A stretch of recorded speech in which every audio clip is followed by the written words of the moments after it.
There was in the village of Willowbrook a settled conviction that nothing truly dreadful could happen during a church fete. It was a sort of belief born not from reason but from repetition. For 40 years the fete had proceeded with the same modest rituals: trestle tables arranged upon the vicarage lawn, sponge cakes beneath lace cloths, jars of gooseberry preserve, and the annual argument regarding whether the brass band played too loudly beside the tea tent. Children ran races upon the green, while elderly ladies sold knitted scarves nobody required. Murder, one felt, belonged elsewhere. The morning had dawned with a pale gold sun that softened the old stone cottages, and made the church windows glitter faintly above the hedgerows. Willowbrook itself lay in one of those gentle folds of the English countryside where every lane seemed older than memory, and every household possessed at least one secret carefully hidden beneath politeness. Miss Jane Marple sat beneath a striped parasol near the cake stall, knitting a soft grey sleeve with industrious calm.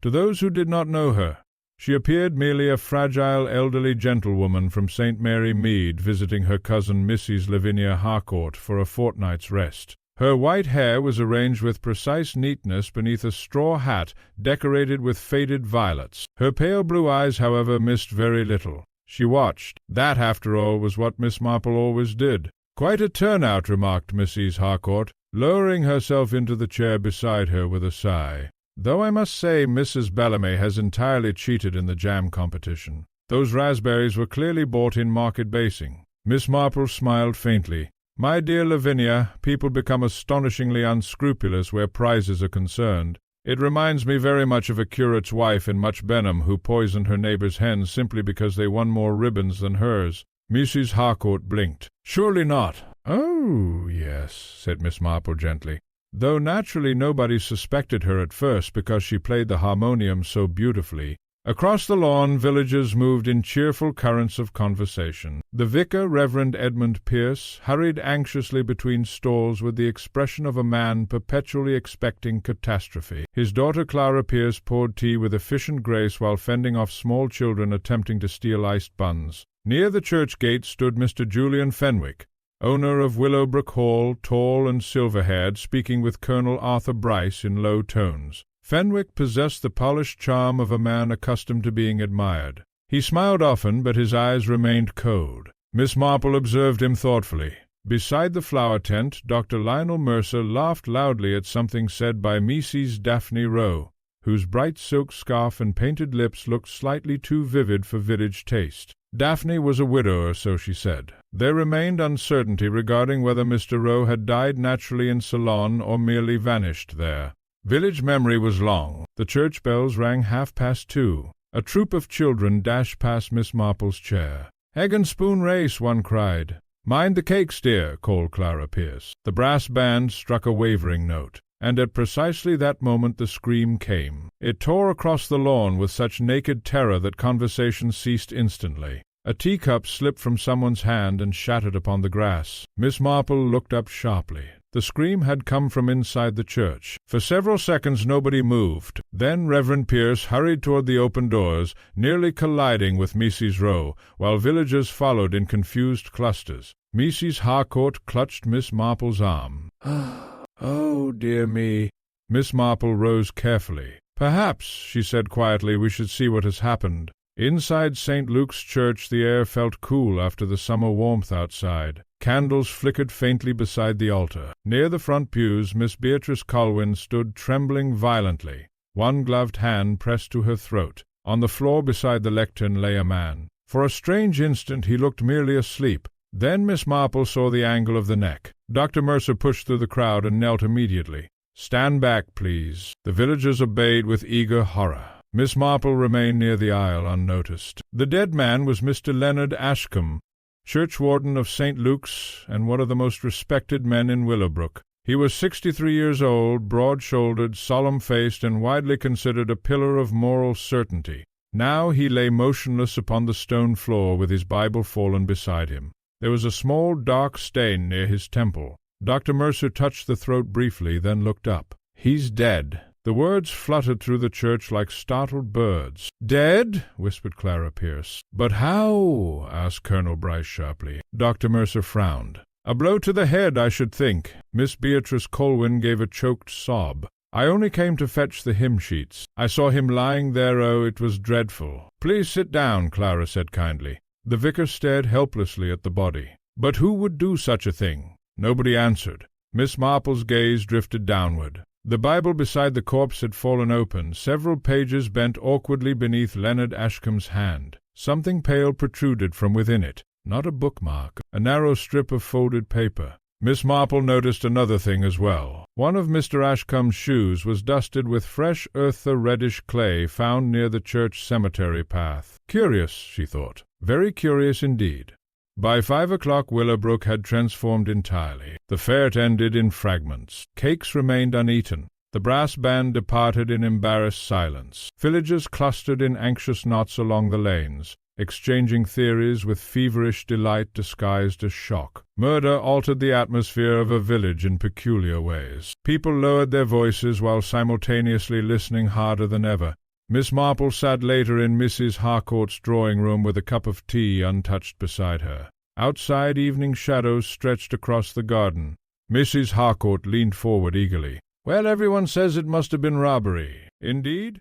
"Well, everyone says it must have been robbery." "Indeed?" "Yes, though what anyone expected to steal inside a church is beyond me." She hesitated. "Of course there are rumors." "There generally are." Mrs. Harcourt lowered her voice. "They say Leonard Ashcombe had enemies." Miss Marple looked interested. "Enemies are surprisingly common among respectable people." "Oh, but nothing open." "Village quarrels mostly. Money matters. There was some disagreement with Julian Fenwick over church land last winter." "And personally?" Mrs. Harcourt hesitated again. "Well—" Miss Marple waited patiently. "There were stories years ago involving Mrs. Rowe, before her husband disappeared." "How interesting." "But of course gossip exaggerates everything." "Yes," said Miss Marple softly, "though gossip is very often founded upon truth badly told." A knock sounded at the door. Clara Pierce entered, pale and strained. "I hope I'm not intruding." "Not at all, dear," said Mrs. Harcourt. "Sit down." Clara accepted tea with trembling hands. "The police are everywhere," she said. "Inspector Hale arrived from Market Basing an hour ago." "Efficient," murmured Miss Marple. Clara glanced toward her. "I remember hearing about you from my aunt in St. Mary Mead. You helped solve that dreadful business at Little Worthy." Miss Marple smiled modestly. "Oh, dear, people exaggerate enormously. But you notice things." "My dear child," said Miss Marple, "every elderly woman notices things. Most simply keep quiet about them." Clara managed a faint smile. Then her expression darkened. "There's something odd." Miss Marple became very still. "Yes?" "The Bible Mr. Ashcombe was carrying—" Clara hesitated. "Inspector Hale says there was a note hidden inside it." Mrs. Harcourt gasped.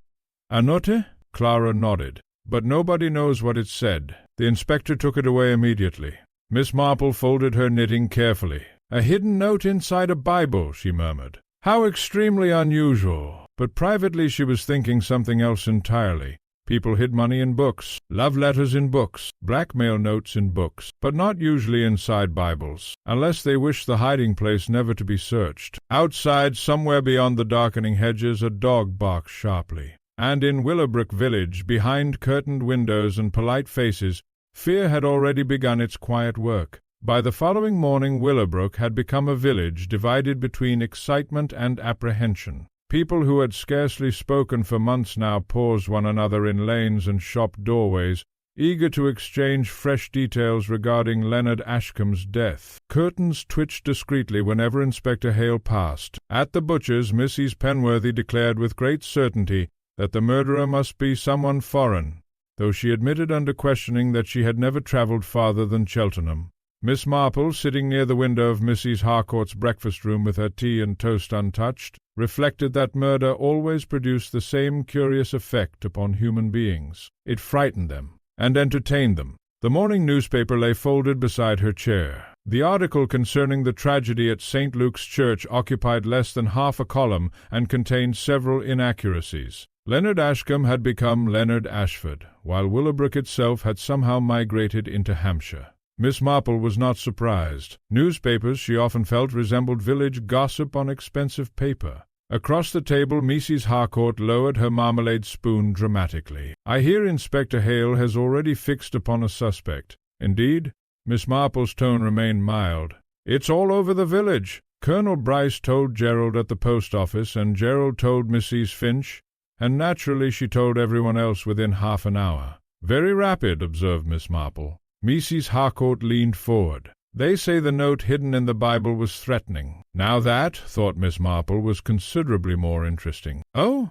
"Something about exposure, or disgrace. The accounts differ." Mrs. Harcourt paused meaningfully. "And apparently Mr. Ashcombe had a violent quarrel yesterday morning with Dr. Mercer." Miss Marple's knitting needles slowed fractionally. "A quarrel in public?" "At the church gate. Several people overheard raised voices." "How unfortunate." Mrs. Harcourt lowered her voice despite there being nobody else in the room. "The police searched the doctor's surgery late last night." Miss Marple gave a small, absent nod. Already the pattern emerged. A quarrel, a threatening note, a respectable suspect conveniently placed before the authorities. Villagers always preferred simple explanations. They restored comfort. Yet simplicity in murder was seldom truthful. A motor car passed slowly outside. Mrs. Harcourt peered through the curtains. "Inspector Hale again." Miss Marple glanced toward the lane. "Inspector Caleb." Hale was a broad man in his early 40s, with an honest face and an expression of permanent impatience. He belonged to that sensible class of policemen who trusted evidence greatly and human nature not quite enough. He was accompanied by Sergeant Wells, a thin younger man carrying a notebook. "They're going to the hall," said Mrs. Harcourt. "To see Mr. Fenwick? Though why anyone should suspect Julian Fenwick I cannot imagine. He has always been perfectly charming." Miss Marple smiled faintly. "My dear Lavinia, charm is a very deceptive quality. Some of the most dangerous people I have ever known possessed excellent manners." Before Mrs. Harcourt could respond, the maid entered carrying a visiting card. "Miss Clara Pierce to see you, madam."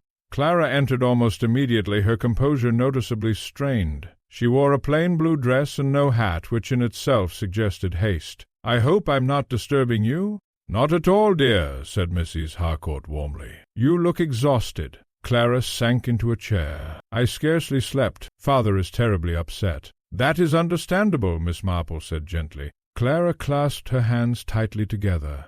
"The inspector questioned us for nearly 2 hours last night. About Mr. Ashcombe. About everyone." "And did he learn anything useful?" asked Miss Marple. Clara hesitated. "I don't know what is useful any more." Clara hesitated. "I don't know what is useful any more." There was silence for a moment. Then Miss Marple said quietly, "You mentioned yesterday that there was a note hidden in the Bible." Clara looked startled.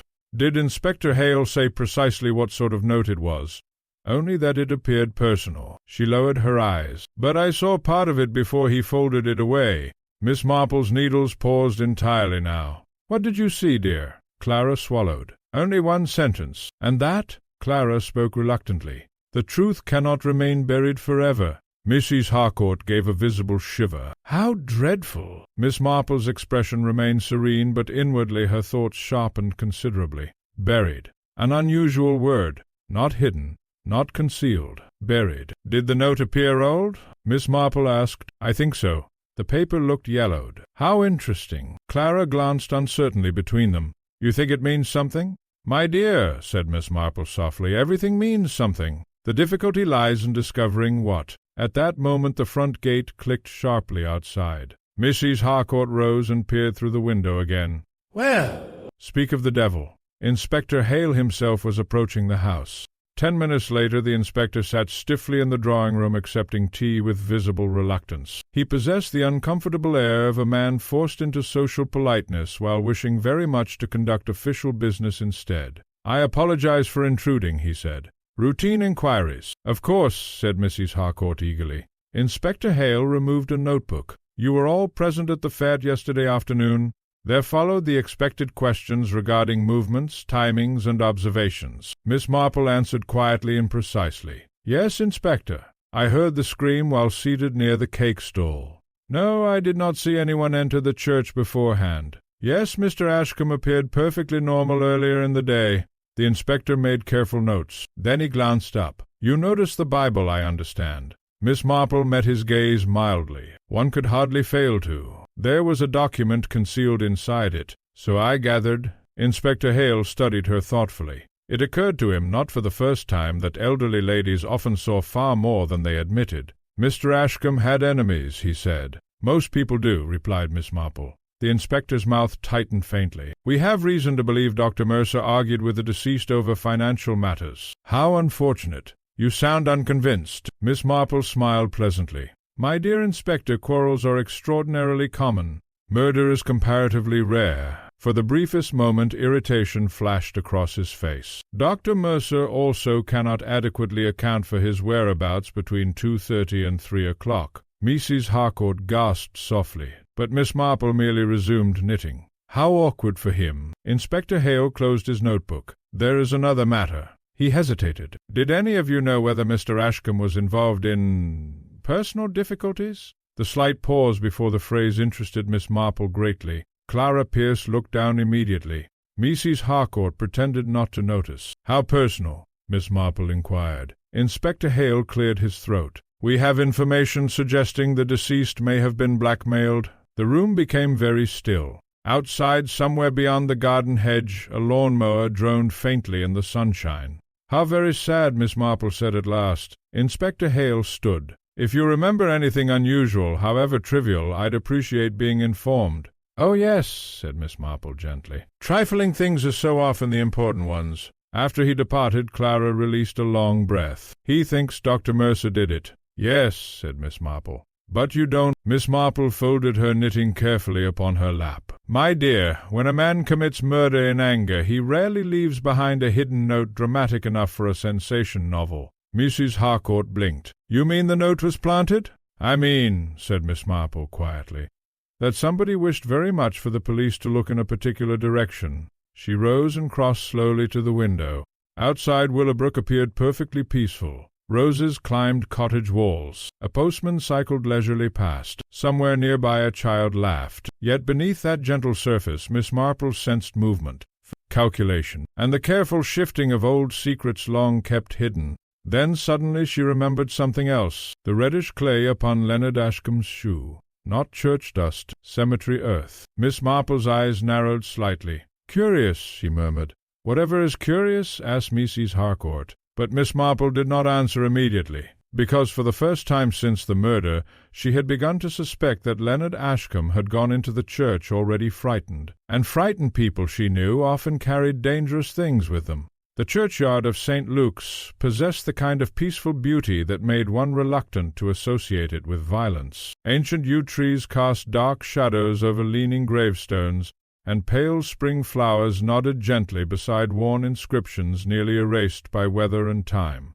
Bees drifted lazily among the foxgloves near the boundary wall. It was a place intended for quiet reflection rather than suspicion. Yet Miss Marple had long ago observed that evil frequently preferred respectable surroundings. On Wednesday morning she walked slowly along the gravel path with Mrs. Harcourt beside her, both ladies carrying small baskets as though merely engaged in gathering flowers for the church, which technically they were. "I still cannot understand why you are interested in the cemetery," Mrs. Harcourt whispered. "It gives me the most dreadful feeling." "My dear Lavinia," said Miss Marple mildly, "graveyards are very instructive places. Families reveal astonishing things about themselves through monuments." Mrs. Harcourt looked doubtful. Miss Marple paused beside a weathered headstone. "Take this, for example. Beloved husband and father.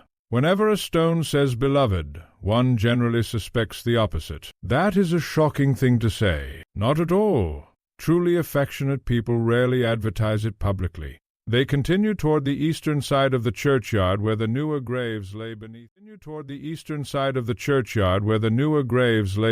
tidier stones and clipped grass. Miss Marple's attention drifted quietly downward. There it was again, that same reddish clay. The earth near several graves appeared freshly disturbed, not unusual in itself after recent rain, but the color was distinctive. A deep rust red, unlike the pale soil nearer the village lanes. She bent carefully, pretending to adjust her shoe. "Yes," she murmured. "What is it?" "Nothing, dear. Merely confirming an impression." The truth was rather more interesting. The clay upon Leonard Ashcombe's shoe had almost certainly come from this very corner of the churchyard, which raised an important question. Why had he been here shortly before his death? A voice behind them interrupted her thoughts. "Miss Marple, isn't it?" She turned. Julian Fenwick stood a few yards away, hat in hand. In daylight he appeared even more distinguished than at the fete. Elegantly tailored coat, silvered hair, composed expression. Yet there remained something curiously rehearsed about his charm, as though he had practiced it for many years. "Mr. Fenwick," said Miss Marple pleasantly, "I hope I'm not disturbing you." "Not in the least." Mrs. Harcourt brightened immediately. "Mr. Fenwick was just speaking with the inspector yesterday," she said eagerly. "Half the village has spoken with the inspector," Fenwick replied dryly. His gaze shifted briefly toward the graves. "Ghastly business." "Yes," said Miss Marple softly. "Particularly in a church." Fenwick studied her with polite curiosity. "I understand you knew Leonard Ashcombe only slightly." "Only through village acquaintance. He was not universally admired," Fenwick said carefully. Mrs. Harcourt looked startled by such bluntness. "Julian." "Oh, come now, Lavinia. The dead are not automatically saints." His tone remained smooth. Ashcombe had a talent for making enemies. "Did you dislike him?" asked Miss Marple quietly.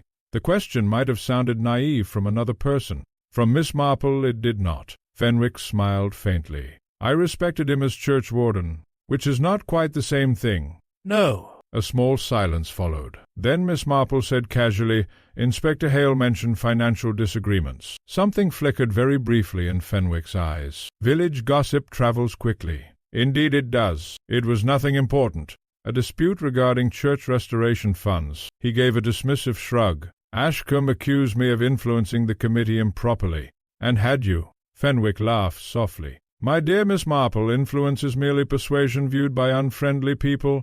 An interesting answer, thought Miss Marple. Before she could reply, another figure approached through the churchyard gate. Dr. Lionel Mercer. He removed his hat stiffly upon seeing them. "Morning." His face looked drawn and badly shaved, and there were dark shadows beneath his eyes. Whatever easy confidence he possessed 2 days earlier had vanished completely. Mrs. Harcourt shifted uncomfortably. Fenwick nodded coolly. The tension between the two men was immediately visible. "How are the police treating you, Doctor?" Fenwick asked. Mercer's mouth hardened. "You probably know already. The entire village does." "My dear fellow." "Don't?" Mercer's voice sharpened suddenly. "I've had enough sympathy disguised as curiosity." An awkward silence followed. Then Mercer noticed Miss Marple observing him quietly. His expression softened fractionally. "You're Mrs. Harcourt's cousin. I expect you've heard all sorts of entertaining rumors by now." Miss Marple folded her gloved hands gently. "Murder generally produces rumors much faster than facts." A shadow of amusement crossed his face. "Very true." Fenwick checked his watch. "I must be going." He inclined his head politely and departed along the gravel path toward the village. Mercer watched him leave with visible dislike. Smug devil. Mrs. Harcourt looked scandalized. "Dr. Mercer." I'm beyond pretending." He turned to Miss Marple abruptly. "You know they intend to arrest me." Mrs. Harcourt gasped again. "They can't possibly." "They can and probably will." Miss Marple regarded him thoughtfully. "You quarreled with Mr. Ashcombe, and the note in the Bible concerned blackmail." Mercer stared sharply. "So Hale told you that much? Enough to understand why suspicion has settled upon you." He gave a bitter laugh. "Convenient, isn't it?" Miss Marple did not answer immediately. Instead, she asked, "Were you being blackmailed, Dr. Mercer?" The directness of the question startled even Mrs. Harcourt. Mercer's face darkened. "That is hardly your business." "No," said Miss Marple agreeably. "But it may be very much the murderer's." For several moments he said nothing. Then, quite unexpectedly, he sat down heavily upon a nearby stone bench. "I made mistakes years ago," he said at last. "Bad ones." Mrs. Harcourt looked embarrassed. Miss Marple remained perfectly calm. "There was a woman in London before the war. Married. It nearly ruined my career." He rubbed tiredly at his forehead. "Ashcombe somehow discovered it recently." "And threatened exposure?" "He hinted at scandal. Professional disgrace." Mercer's jaw tightened. "But I didn't kill him." Miss Marple noticed he said it without desperation. "Merely exhaustion." Interesting again. "You were in the church that afternoon?" she asked. "No." "But you cannot prove where you were." "I walked along the river road after luncheon." He smiled grimly. "Alone, unfortunately." Miss Marple's eyes drifted once more toward the reddish soil near the graves. "Did Mr. Ashcombe have reason to visit the churchyard before the fete?" Mercer frowned. Not that I know of. But he had been here. How can you tell? His shoes! The doctor looked genuinely surprised. For the first time since meeting him, Miss Marple felt nearly certain of one thing. Lionel Mercer had not noticed the clue, which meant he had probably not staged the murder scene. A clever murderer arranged details carefully. They thought about appearances, about implication, but the clay upon Ashcombe's shoe had been accidental or overlooked, and overlooked details were often the most revealing of all. At that moment the church door opened behind them. Reverend Pierce emerged carrying a small wooden box. He seemed startled to find the group assembled there. "Good morning." Startled to find the group assembled there. "Good morning." "Morning, Vicar," said Mercer. The vicar hesitated. "I've just been sorting some of Mr. Ashcombe's church papers." Miss Marple's attention sharpened instantly. "Were there many?" "Quite a few." He looked troubled, though oddly enough several documents appeared to be missing. Mercer frowned. "Missing?" "Yes. Financial records, correspondence." Pierce lowered his voice. "And pages from the parish register." Miss Marple became very still indeed. "Pages removed entirely?" The vicar nodded. "Quite neatly cut out." For one brief moment nobody spoke. Then Miss Marple said softly, almost to herself, "How extremely dangerous." Mrs. Harcourt stared. "Dangerous? But why?" Miss Marple's gaze rested upon the ancient church walls, thoughtful and grave. "Because parish registers recorded births, marriages, and sometimes, hidden quietly inside old village histories, they recorded truths capable of destroying lives. Rain arrived over Willowbrook shortly after luncheon, falling in soft, persistent curtains that blurred the hedgerows and turned the village lanes glossy black beneath the afternoon sky. Miss Marple liked rain. It kept energetic people indoors and encouraged conversation, which was generally far more useful than activity. She sat in the drawing-room of the vicarage later that afternoon while Reverend Pierce searched anxiously through stacks of ledgers spread across a large oak table. The room smelled faintly of damp wool, tea leaves, and old paper. Clara Pierce poured tea quietly near the fire. "I'm terribly sorry for the disorder," she said. "Father has been going through records since morning." The vicar looked up distractedly. "Something is wrong, Miss Marple." "Quite wrong." Miss Marple adjusted her spectacles. "You mentioned missing pages from the parish register." He pushed a leather-bound volume toward her. "Here." Miss Marple examined the book carefully. The cuts had been executed with remarkable precision. 3 pages removed cleanly from the binding without damaging the remainder. Not impulsive vandalism. Deliberate extraction. "What years are missing?" she asked. 1923. Miss Marple looked thoughtful. "An oddly specific period." The vicar nodded miserably. "There were also letters among Ashcombe's papers. Personal correspondence, I think. Gone entirely." "Who had access to the vestry?" Pierce hesitated. "Several people. Mr. Ashcombe himself, naturally.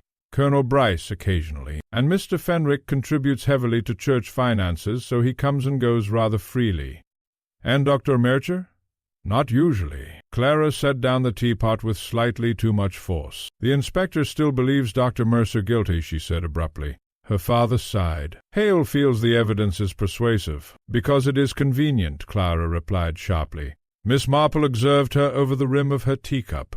"Not merely sympathy, perhaps." "My dear," Miss Marple said gently, "you seem quite certain of Dr. Mercer's innocence." A faint colour appeared in Clara's cheeks. "He can be disagreeable," she admitted. "But he isn't cruel." Her father shifted uncomfortably. Miss Marple thought suddenly of a girl in St. Mary Mead years earlier who had defended a young bank clerk accused of embezzlement with precisely the same quiet intensity. The girl had later married him. Human nature altered remarkably little from village to village. The vicar cleared his throat. "There is another matter." He lowered his voice. "Inspector Hale asked whether Leonard Ashcombe had confided in me recently." "And had he?"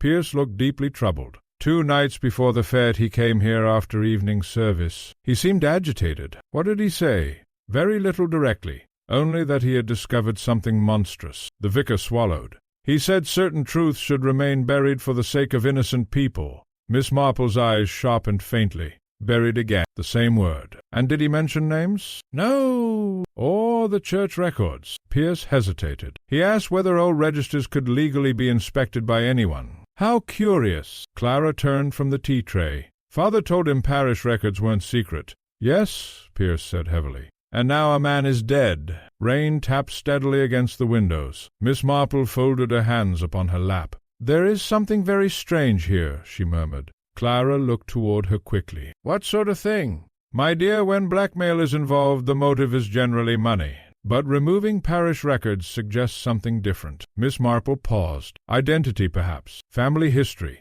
Legitimacy." The vicar stared. "You think someone's past is hidden in those pages?" "Possibly." She rose and walked slowly toward the shelves lining the wall. "Old villages preserve secrets extraordinarily well. Illegitimate births concealed by hasty marriages, children raised under false names, inheritance altered quietly through deception. Miss Marple had encountered such things before, not evil always, but dangerous." Her gaze drifted toward a framed photograph upon the mantelpiece, the church choir picnic from some years earlier. Leonard Ashcombe stood stiffly near the center beside Julian Fenwick and Colonel Bryce. Behind them, almost unnoticed, was a younger woman holding a small, fair-haired child. Miss Marple stepped closer. "Who is that?" Clara joined her. "Oh, that was Elsie Warren. She worked at Willowbrook Hall years ago." "The child?" "I'm not sure." Clara frowned. "Her nephew, perhaps." Miss Marple continued studying the photograph. The woman's expression was uneasy, almost defensive, as though reluctant to be included. Interesting again. The front bell rang suddenly downstairs. A moment later the maid appeared, pale-faced. "Inspector Hale to see you, sir." The inspector entered with wet coat and visible irritation. "I apologize for disturbing everyone again." "Not at all," said the vicar nervously. Hale removed his gloves. "I've just come from Dr. Mercer's surgery." Clara went very still. "And?" asked Miss Marple softly. "We found additional evidence." "What kind?" The inspector glanced toward the vicar before replying. "A burned fragment of paper in the surgery grate." He paused. "Part of a church document." Pierce looked horrified. "The parish register?" "Possibly." Clara spoke sharply. "That proves nothing." Hale's expression hardened slightly. "It proves Dr. Mercer concealed evidence, or someone wished it to appear so," said Miss Marple quietly. The inspector looked at her. "With respect, Miss Marple, the doctor had motive, opportunity, and now tampered documents." "Yes," said Miss Marple, "which is exactly what troubles me." Hale blinked. "I beg your pardon?"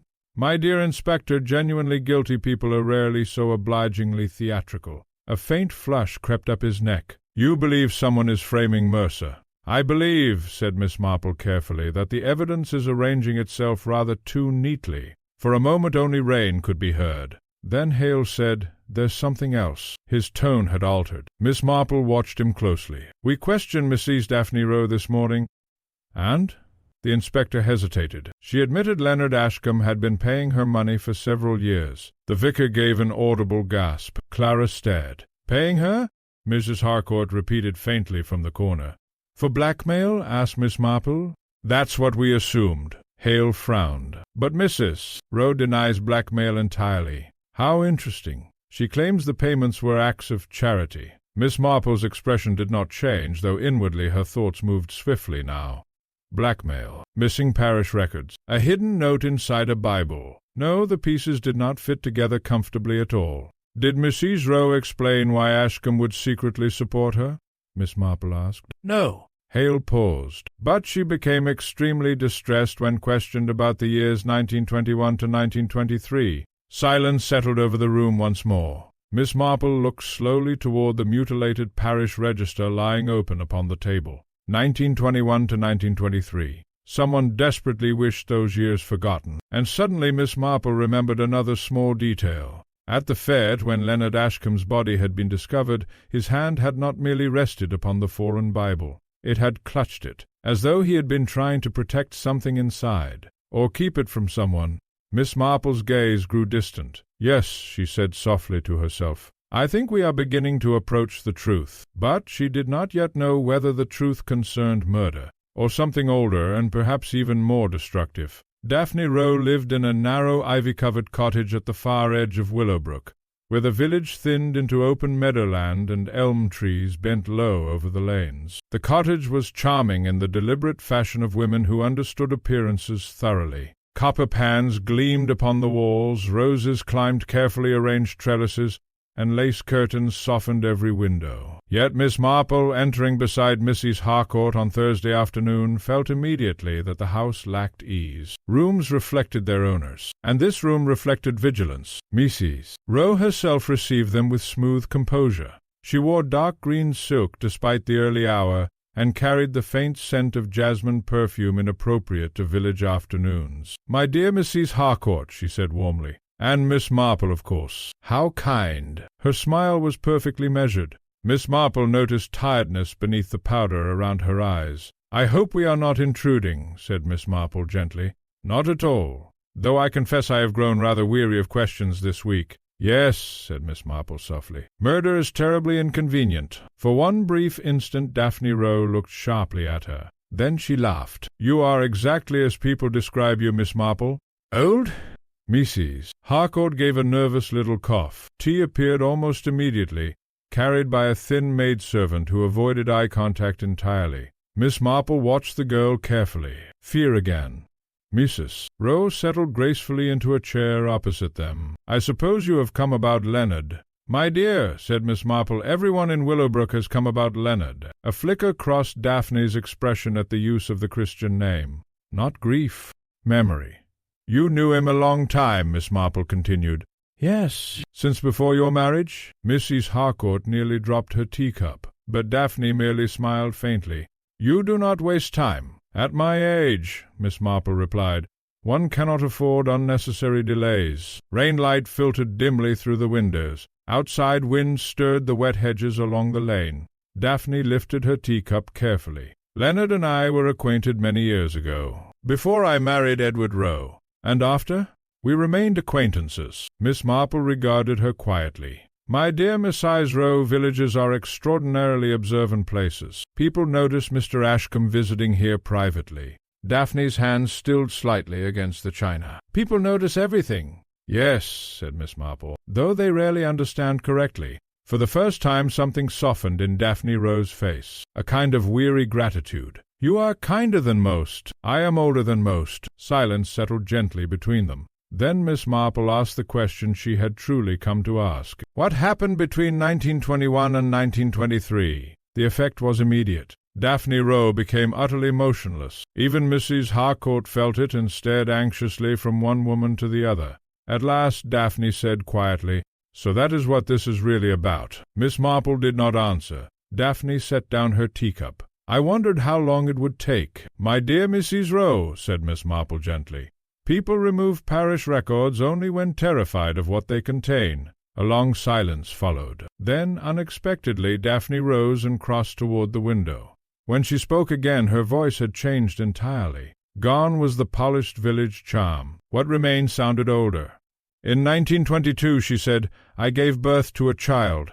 Mrs. Harcourt gasped softly. Miss Marple remained perfectly still. "The child died?" she asked. "No." Daphne's hand tightened against the curtain. "The child lived." The room seemed suddenly very quiet. "But no child was ever publicly acknowledged," Miss Marple said. "No." "Why?" Daphne laughed once, a short, bitter sound. "Because Willowbrook in 1922 was not forgiving toward unmarried women." Miss Marple nodded slowly. No surprise there. Villages could pardon cruelty more readily than scandal. The father was Leonard Ashcombe? Daphne closed her eyes briefly. Mrs. Harcourt whispered, "Good heavens! We intended marriage," Daphne continued. "At least Leonard said we did." Then his family intervened. There were threats, reputation, church position. Her mouth hardened. Cowardice, in simpler language. "And the child?" "Taken away." Miss Marple's gaze sharpened. "Taken where?" "To relatives in Somerset. Officially the child never existed." A faint tremor had entered Daphne's voice now despite all efforts at control. Miss Marple spoke very gently. "You have been receiving money from Mr. Ashcombe ever since. Not blackmail." "No." Daphne gave the smallest nod. The truth settled heavily across the room. Outside rain beat steadily against the glass. "My dear," Miss Marple said after a moment, "did Leonard Ashcombe recently discover something concerning that child?" Daphne turned slowly back toward her. "What do you mean?" "The missing parish pages? The hidden note?" Someone became frightened. Daphne hesitated. Then she said quietly, 3 weeks ago Leonard came here in great distress. He said someone had learned the truth. Miss Marple's eyes narrowed slightly. Did he say who? Only that old records had been examined. She paused. He kept repeating that innocent lives would be ruined. Innocent lives, Miss Marple murmured. Not his own reputation, then. Someone else's. And the child? She asked softly. Where is he now? Daphne looked directly at Miss Marple. He does not know who he is. Mrs. Harcourt pressed a hand to her chest. How terrible! Yes, said Daphne quietly. Terrible. Miss Marple. Yes, said Daphne quietly. Terrible. Miss Marple's thoughts moved swiftly now. A hidden child, missing records, secret payments. But one thing still troubled her deeply. Did Leonard Ashcombe intend to reveal the truth? Daphne hesitated too long. There, said Miss Marple softly. That is the important question. Daphne sank slowly back into her chair. He wanted to tell someone. He never said. Miss Marple folded her hands. My dear Mrs. Rowe, I think perhaps he did say, only not directly. Daphne stared. The note hidden in the Bible, Miss Marple continued. The truth cannot remain buried forever. That does not sound like a threat from a blackmailer. She paused. It sounds like a warning from a conscience. The color drained slightly from Daphne's face. You think Leonard wrote it himself? I think it is possible. Mrs. Harcourt looked bewildered. But then why was he killed? Miss Marple did not answer immediately, because suddenly another possibility had occurred to her. Suppose Leonard Ashcombe had finally intended confession. Suppose someone else feared that confession desperately, not because of an old affair, but because of the identity of the child now grown. A child raised under another name. A child perhaps living still within Willowbrook itself. Miss Marple looked slowly around the carefully arranged cottage, then at Daphne Rowe's pale, strained face, and finally toward the frightened maid lingering silently in the doorway. Everywhere fear. And Miss Marple knew from long experience that people feared exposure far more violently than guilt. The rain cleared during the night, leaving Willowbrook washed pale and gleaming beneath a cold blue morning sky. Water still clung to the hedges like scattered glass, and the church bells sounded unusually sharp in the fresh air. Miss Marple sat beside the drawing-room fire at Mrs. Harcourt's house, writing several careful notes upon a small square of paper. Datus, relationships, human beings, she often reflected, resembled tangled knitting wool. Tug one thread and half a dozen others tightened unexpectedly. Mrs. Harcourt entered carrying the Morning Post. You have a visitor. Miss Marple looked up. Indeed? It's Colonel Bryce, and he appears exceedingly agitated. That alone interested Miss Marple considerably. Colonel Arthur Bryce belonged to the old military type who disliked visible emotion and regarded agitation almost as moral failure. He entered the room briskly, removed his gloves with unnecessary precision, and accepted tea without tasting it. Miss Marple, he said, I require your discretion. My dear Colonel, she replied mildly, elderly women survive almost entirely upon discretion.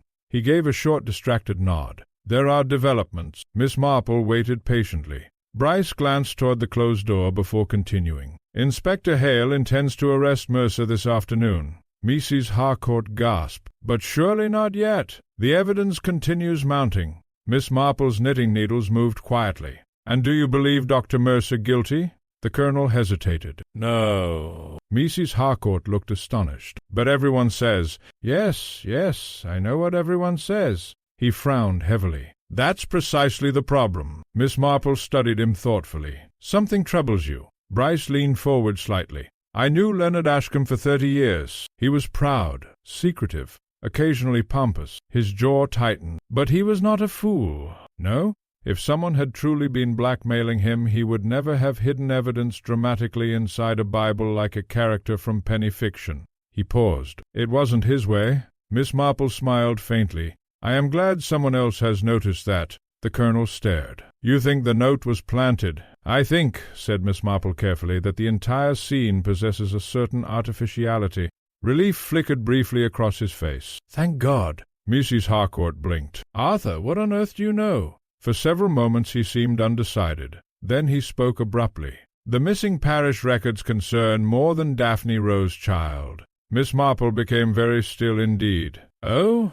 There was another matter during those years. Bryce lowered his voice. A marriage? Miss Marple waited. Julian Fenwick's younger brother, Stephen, married secretly in 1922. Mrs. Harcourt frowned. I scarcely remember Stephen Fenwick. Most people don't. He died abroad not long afterward. Bryce hesitated. But the marriage caused considerable family scandal. Why? The woman was unsuitable.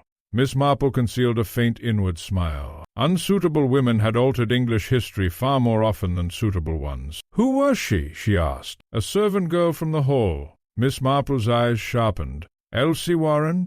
The colonel looked surprised. How did you— Her photograph at the vicarage. Bryce nodded slowly. The family suppressed the marriage entirely after Stephen's death. Julian inherited the estate soon afterward. Miss Marple's thoughts moved swiftly now. A hidden marriage, a concealed child, missing parish records from precisely the same years. How interesting, she murmured. The colonel leaned closer. There's more. Indeed? I believe Leonard Ashcombe recently discovered that the marriage was legally valid after all.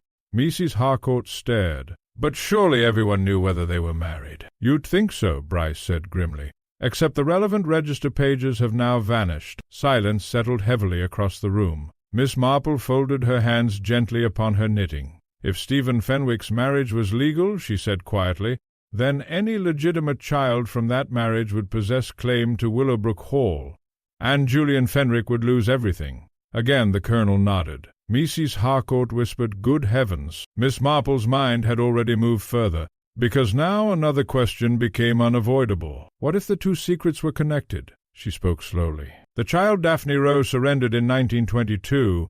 Colonel Bryce looked at her sharply. What child? Miss Marple ignored the interruption. If that child later entered another household under another name— She paused. Then identity becomes extraordinarily important. The colonel frowned. You think the hidden child and the Fenwick inheritance are linked? I do not yet know. Miss Marple sighed softly. But villages produce curious entanglements over 20 years. At that moment footsteps sounded hurriedly outside. The front door opened. Then Clara Pierce entered without announcement, pale and breathless. They've arrested Dr. Mercer.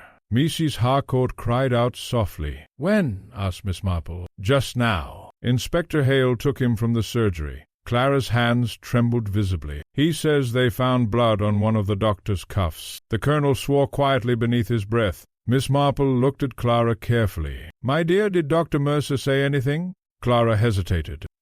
And? He said the blood wasn't Leonard Ashcombe's. A curious silence followed. Miss Marple's eyes narrowed thoughtfully. Did he explain further? Hale wouldn't allow it. The colonel rose abruptly and crossed toward the window. This is going badly. Yes, said Miss Marple softly. Much too badly, because now the case troubled her more than ever. Evidence kept appearing conveniently. Motives multiplied almost too perfectly. And underneath it all lay something hidden carefully for decades. A dangerous combination. Miss Marple rose slowly from her chair. Tell me, Colonel Bryce, she said, did Stephen Fenwick and Elsie Warren have a child? The colonel turned sharply. We never knew, but there were rumors. Yes. Miss Marple nodded gently. How very unfortunate. Clara looked between them anxiously. You think the murderer killed Leonard Ashcombe to protect an inheritance? Possibly. But why kill him now after all these years? Miss Marple moved toward the window where sunlight now lay pale across the wet garden. Because, she said quietly, something changed recently. She thought again of the hidden note. The truth cannot remain buried forever. Not buried in memory. Buried in records, buried in names, buried in families. Then another thought came suddenly to her, small but extraordinarily significant. The pages missing from the parish register had been removed neatly and expertly. Not by someone panicking, by someone accustomed to careful work, someone patient, methodical, perhaps someone who had known about the secret for a very long time indeed. Miss Marple's expression grew grave, and for the first time since Leonard Ashcombe's death, she began to suspect that the murderer might not have acted in sudden desperation at all, but according to a plan prepared years in advance. By Friday evening Willowbrook had reached that dangerous stage where gossip began hardening into certainty. Dr. Lionel Mercer, once merely regarded as abrupt and temperamental, had now become in village conversation a violent and immoral man capable of anything. Women lowered their voices meaningfully at the mention of his name. Men nodded over pints at the Black Swan and declared they had always distrusted doctors. Miss Marple listened to all of it with quiet attention. Villagers, she knew, adored conclusions, especially mistaken ones. She spent the greater part of the afternoon sitting near the window of the Bluebird tea shop, where information flowed as steadily as tea. Miss Beatrice Colwyn occupied the neighboring table and recounted the latest developments to anyone willing to hear them. "They found church papers in his grate," she whispered dramatically, "and blood on his sleeve. Quite obvious, really." Miss Marple stirred her tea gently. "My dear Miss Colwyn, obvious things are often the least trustworthy." Miss Colwyn blinked uncertainly. Before she could respond, the bell above the tea-shop door jingled sharply. Inspector Hale entered. The room quieted almost immediately. Murder investigations possessed a peculiar social gravity. Conversations bent toward them instinctively. Hale removed his hat, spotted Miss Marple, and crossed toward her table with the resigned expression of a man approaching unavoidable difficulty. "Miss Marple." "Inspector, I wondered whether I might speak with you privately." "Of course." Miss Colwyn departed at once, visibly delighted to carry fresh speculation elsewhere. Hale sat opposite Miss Marple and ordered tea he plainly did not want. "You disapprove of the arrest," he said bluntly. Miss Marple smiled faintly. "My dear Inspector, disapproval is much too strong a word. I merely remain unconvinced. We have substantial evidence." "And motive." "Certainly." His jaw tightened. "You think someone planted it all." "I think," said Miss Marple gently, "that human beings rarely behave according to tidy narratives." Hale rubbed tiredly at his forehead. "You remind me of my old superintendent." He used to say straightforward cases made him nervous. A wise man. For a moment the inspector almost smiled. Then his expression darkened again. "There's something else now." Miss Marple looked at him sharply. "What sort of something?" "A witness came forward this morning." "Oh?" "A laborer named Thomas Bell. He claims he saw Leonard Ashcombe arguing with someone near the cemetery shortly before the fete." Miss Marple's attention sharpened instantly. "Did he identify the person?" Hale paused. "He says it was Julian Fenwick." Silence settled between them. Outside, evening mist had begun creeping slowly across the village green. "How interesting," murmured Miss Marple. "Fenwick denies it naturally." "Naturally. He insists he spent the entire afternoon at the fete grounds. And was he seen there?" "Yes." "By several people." Miss Marple folded her hands thoughtfully. "How unfortunate." The inspector frowned. "You find that unfortunate?" "My dear Inspector, conflicting testimony always complicates matters beautifully." Hale sighed heavily. "You really do enjoy this?" "No," said Miss Marple quietly. "I enjoy truth. The two are not quite the same thing." Before Hale could reply, the tea-shop door burst open again. This time it was Sergeant Wells, pale and visibly shaken. Hale rose immediately. "What is it?" "There's been an accident." Something in the young man's expression made Miss Marple's knitting pause entirely. "What kind of accident?" Hale demanded. Wells swallowed. "Mrs. Rowe—" The cottage stood dark beneath gathering twilight when they arrived. Villagers clustered beyond the gate despite the constable attempting to keep them back. Faces floated pale in the mist, eager and frightened all at once. Miss Marple followed Inspector Hale inside. The scent reached her first. In the small sitting-room Daphne Rowe lay motionless beside the fireplace. A chair had overturned nearby. One hand rested against her throat, as though she had tried desperately to breathe. Dr. Carter, the neighboring village physician summoned in Mercer's absence, rose grimly from beside the body. "She's dead." Hale cursed softly beneath his breath. "Gas leak?" Carter shook his head. "The valve was opened deliberately." Miss Marple's eyes moved quietly around the room. The curtains were drawn, the lamp extinguished, and upon the small writing desk lay several scattered papers. One space among them remained conspicuously empty, as though something had recently been removed. Hale noticed it too. "What was here?" Nobody answered. Mrs. Rowe's maid sat trembling in the kitchen under the supervision of a constable. Her eyes were swollen from crying. "She found the body an hour ago," Wells explained quietly. "Says Mrs. Rowe sent her into the village earlier this evening." Miss Marple bent slowly near the desk. A faint rectangular outline remained visible in the dust-polished surface. A photograph, perhaps, or a document. "Very interesting indeed." "Any note?" Hale asked sharply. "No, sir." Miss Marple looked toward the dead woman's face. Daphne Rowe had not died peacefully. Fear lingered there still, not despair. "Inspector," said Miss Marple quietly, "was the front door locked?" Hale turned. "No." How curious. Why curious? My dear Inspector, women intending suicide usually prefer privacy. Hale's expression altered slightly. Yes, he admitted slowly. I thought that too. He crossed toward the window. 2 deaths in 4 days, he muttered. And every path leads back to the same secrets. Miss Marple said nothing, because another thought had struck her suddenly. Daphne Rowe had spoken freely yesterday. Too freely, perhaps. She had admitted Leonard Ashcombe's paternity, mentioned hidden identities, suggested someone feared exposure desperately, and now she was dead. Not coincidence. Never coincidence. The maid was eventually brought into the parlor for questioning. She twisted her apron violently between thin fingers. When did you last see Mrs. Rowe alive? Hale asked. Just after 6, sir. Was anyone here? The girl hesitated. Miss Marple watched her carefully. Yes, the maid whispered. Mr. Fenwick. Hale went very still. When? About 5:30. What did he want? I don't know, sir, they argued. Miss Marple's eyes narrowed faintly. Argued about what? Asked Hale. The girl shook her head miserably. I only heard Mrs. Rowe say it's too late now. A silence followed. Then Miss Marple asked softly, Did Mr. Fenwick leave before you did? The maid blinked. No, miss. Inspector Hale turned sharply. You're certain? Yes, sir.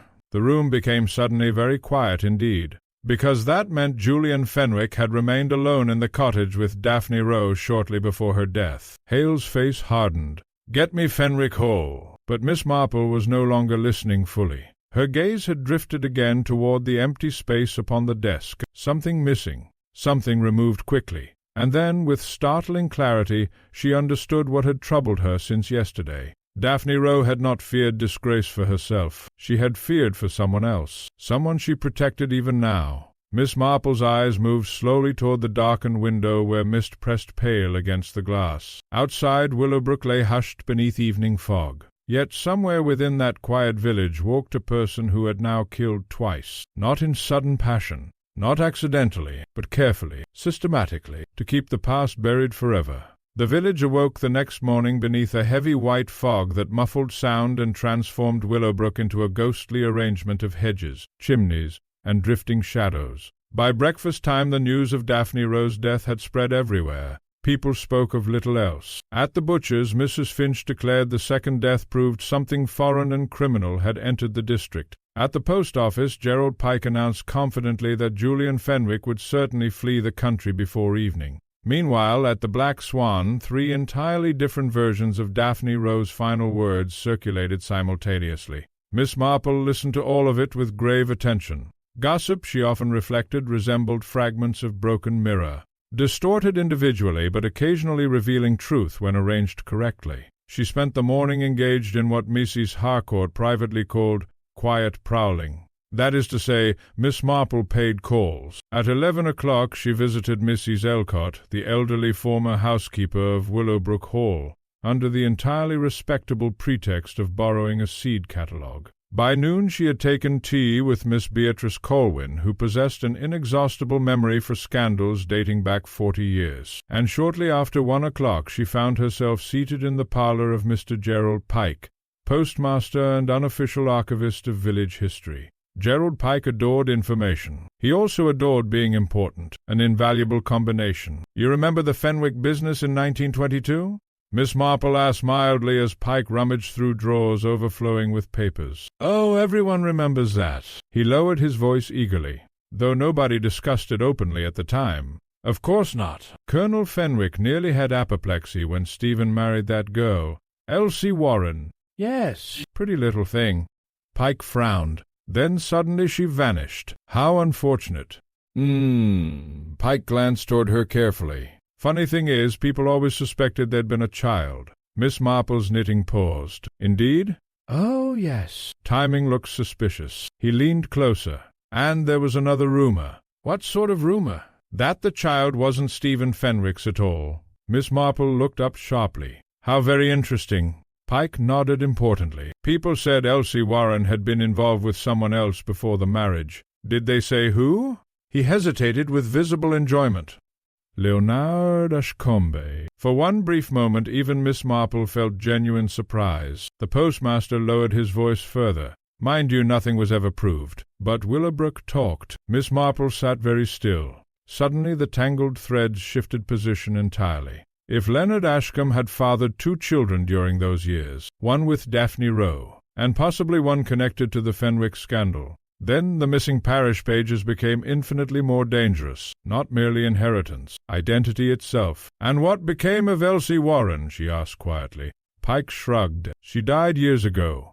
Pneumonia, I think. Leaving the child?" No one knew where it went. Miss Marple thanked him politely and departed into the fog-filled lane, her thoughts moving rapidly now. Something had been wrong from the beginning. The murderer's behavior possessed too much control, too much preparation, as though the crimes protected not a recent panic but an old arrangement carefully maintained for decades. And now another possibility emerged. Suppose the hidden child had grown up inside Willowbrook itself. Suppose the child never knew the truth. And suppose Leonard Ashcombe, burdened by guilt and age, had finally intended confession.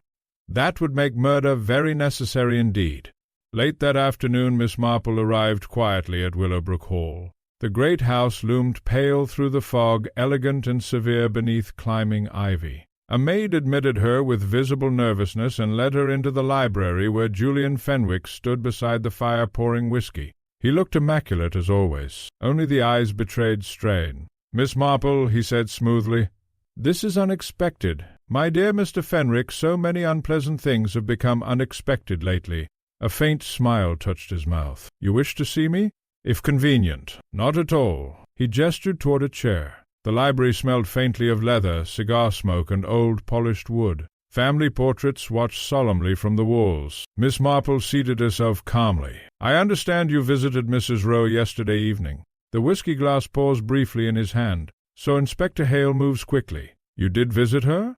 "Yes." "Why?" Fenwick drank before answering. "She requested it." "How interesting." "She wished to discuss Leonard Ashcombe." Miss Marple folded her gloved hands. "And what conclusion did you reach?" His eyes met hers coolly. That Leonard had caused misery for a great many people, enough to justify murder.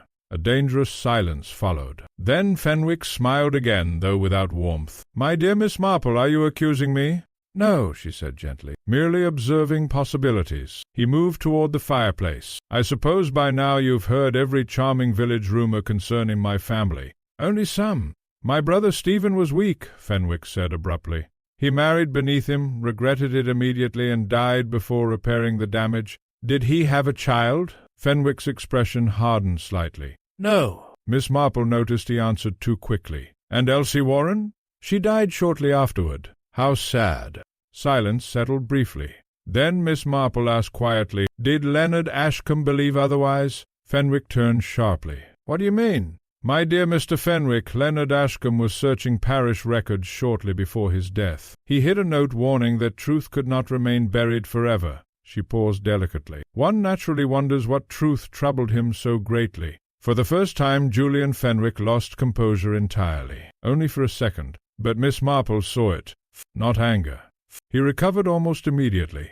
"You seem remarkably interested in village history." "Human beings are history," said Miss Marple softly. At that moment the library door opened unexpectedly. Clara Pierce entered carrying several books. She stopped short upon seeing Miss Marple. "Oh, we beg your pardon." Fenwick's expression altered subtly at once, warmer, gentler. "Not at all, Clara." Miss Marple observed them both carefully. "Interesting indeed." Clara looked embarrassed. "I brought the parish histories you requested." "Thank you." She placed them upon the desk, avoiding Miss Marple's gaze strangely. Then she departed rather too quickly. Miss Marple watched the closed door thoughtfully. "You are fond of the vicar's daughter," she remarked. Fenwick turned back toward her. "She's intelligent." "Yes," said Miss Marple softly. "And vulnerable." Something dangerous flickered briefly in his eyes. "Be careful, Miss Marple." "My dear Mr. Fenwick," she replied pleasantly, "at my age one becomes extraordinarily careful." She rose to leave, but as she reached the doorway her gaze drifted casually toward the books Clara had delivered. One volume lay slightly open. Inside it, protruding between the pages, rested a folded sheet of old yellowed paper. Miss Marple saw Julian Fenwick notice her noticing it, and in that instant she knew two things with absolute certainty. Fenwick was terrified of old documents, and second, Clara Pierce was involved somehow, though whether as accomplice, victim, or merely unsuspecting danger, Miss Marple could not yet tell. Miss Marple slept very little that night. The fog remained thick outside Mrs. Harcourt's cottage, pressing pale and damp against the windows, while somewhere beyond the village a dog barked intermittently in the darkness. She lay awake considering names. Names mattered enormously. A child born under one name and raised under another could alter inheritances, reputations, even entire lives. Villagers understood this instinctively, which was why they guarded old scandals so fiercely.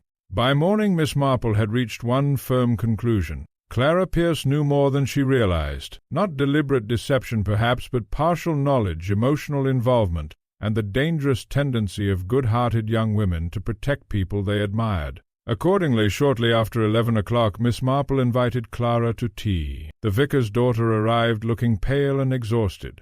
There were dark circles beneath her eyes now, and her usually calm manner had become strained. "You wish to see me?" "Yes, dear." Miss Marple poured tea gently. "Sit down." Clara obeyed with visible apprehension. Outside, the fog had finally begun lifting, revealing wet hedgerows and the faint autumn gold of trees beyond the lane. Miss Marple handed her a cup. "You have been unhappy since Dr. Mercer's arrest." Clara looked down immediately. "He's innocent. You care for him?" The cup rattled softly against the saucer. After a moment Clara whispered yes. Miss Marple nodded. Human nature again. Entirely unsurprising. "He has asked you to trust him?" Clara looked startled. "No, not directly. But you do." Miss Marple sipped her tea quietly. "My dear, trust is admirable. Blind trust is dangerous." Clara's face tightened. "You think he's lying?" "No," said Miss Marple gently. "I think someone else's." Silence followed. Then Clara said abruptly, "I found something." Miss Marple's eyes sharpened at once. "Indeed?" Clara reached slowly into her handbag and withdrew a folded paper yellowed with age. Miss Marple became very still. It was exactly the sort of old document Julian Fenwick had feared so visibly the previous afternoon. "I discovered it in the hall library," Clara whispered. "Inside one of the parish histories. How curious. I didn't mean to take it." Clara looked miserable. "But when I saw the date 1922, I remembered what everyone had been saying." Miss Marple unfolded the paper carefully. It was a copy of a marriage entry. Stephen Edward Fenwick to Elsie Warren. St. Luke's Church, Willowbrook, June 17th, 1922. The signatures appeared genuine. So did the vicarial seal. Miss Marple read silently for several moments. Then her eyes narrowed. Marple read silently for several moments. Then her eyes narrowed slightly. "What is it?" Clara asked anxiously. "My dear, this is not an official register page." "No?" "No." "It is a private duplicate." Clara frowned. "But it proves the marriage happened." "Yes," Miss Marple paused, "and perhaps something else as well." Near the bottom of the page another name appeared among the witnesses. Leonard Ashcombe. "Very interesting indeed. Did Mr. Fenwick know you found this?" Clara hesitated too long. Miss Marple looked at her quietly. "And what did he say?" "He asked me to return it." "Immediately?" "Yes." "But you did not." "No." Miss Marple folded the paper carefully. "My dear Clara, has Julian Fenwick spoken to you about inheritance matters?" Color rose faintly into the girl's cheeks. "A little." "And?" "He said dreadful misunderstandings could destroy innocent people." Clara swallowed. He seemed frightened. "Not guilty?" Clara hesitated. "No." Miss Marple watched her thoughtfully. Young women often mistook fear for vulnerability rather than danger. A fatal error on occasion. "Tell me," Miss Marple said softly, "has Mr. Fenwick ever discussed his brother Stephen with you?" "Rarely. But when he does?" "He always says Stephen was weak." Miss Marple nodded slowly. "Precisely. Not wicked, not reckless. The language of a man who despised weakness above all things." Before she could continue, hurried footsteps sounded outside. Mrs. Harcourt burst into the room visibly flustered. "The police are searching the hall." Clara went white. "What?" "Inspector Hale arrived 20 minutes ago." Mrs. Harcourt lowered her voice dramatically. "And they say Julian Fenwick may be arrested." Clara rose instantly. "I must go." Miss Marple caught her hand gently. "My dear, before you do there is something important." Clara looked at her anxiously. "Did Leonard Ashcombe ever speak privately with your father shortly before the murder? And afterward did your father seem disturbed?" Clara frowned. "He hardly slept that night." "Did he say why?" "No." Then suddenly her expression changed. "Wait." "Yes?" "Father mentioned a christening record. Miss Marple's heart gave a small sharp movement. "What kind of christening record?" "I'm not certain." Clara pressed a hand to her forehead. "Only that Mr. Ashcombe believed one child had been registered under the wrong name." The room became utterly silent. Miss Marple's thoughts moved swiftly now. A hidden marriage, a concealed child, and now a false christening entry.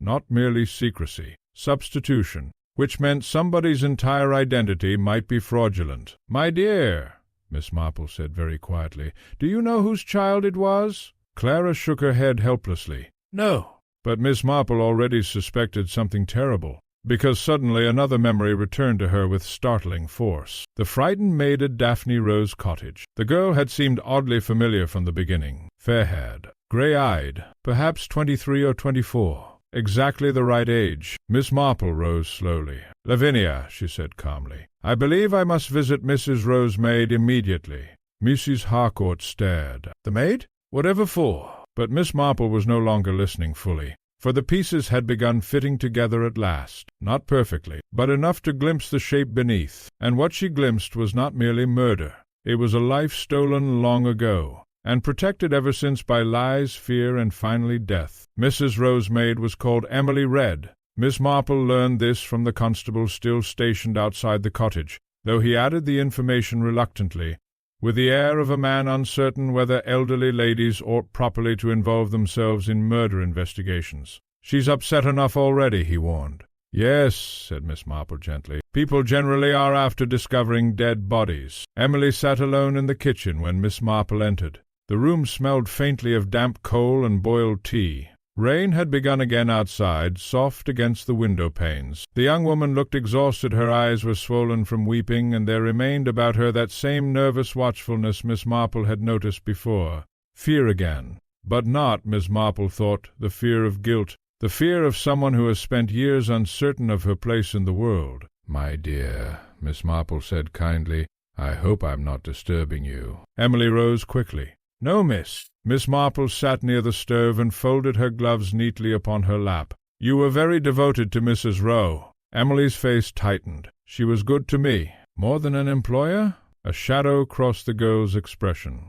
Miss Marple watched her quietly. There it was again, not servant's affection, something deeper, older. "My dear Emily," she said softly, "how long have you lived in Willowbrook?" "All my life." "And your parents?" The girl hesitated. "I was raised by my aunt." "How sad." "She died 5 years ago." Miss Marple nodded sympathetically. "Did she never tell you about your mother?"